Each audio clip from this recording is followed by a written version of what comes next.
2 Timothy పత్రిక 4వ అధ్యాయం 18వ వచనంలో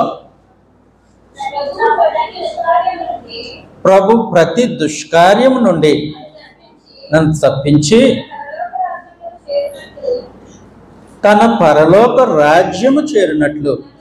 అది కాబట్టి రక్షణను కొనసాగించి రక్షణలో ప్రవేశించడం, పరలోక రాజ్యంలో ప్రవేశించినట్లు రక్షింపబడే కార్యక్రమం మన జీవితంలో ఉంది.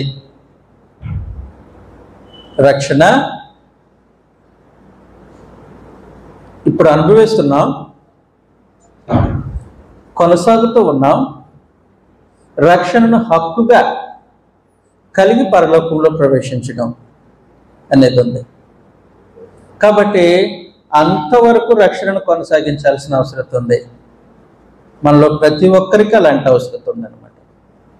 అందువలన ఈ పూట మనం చాలా జాగ్రత్తగా ఆలోచన చేయాలి. రక్షణను కాపాడుకోవడం ఎలాగో, లేదా మరణించే వరకు రక్షణలో కొనసాగడం ఎలాగో, సొంత రక్షణలో కొనసాగడం ఎలాగో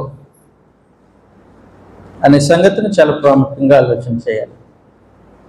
దీని కొరకు మనం ప్రత్యేకించి పరమదేవుడు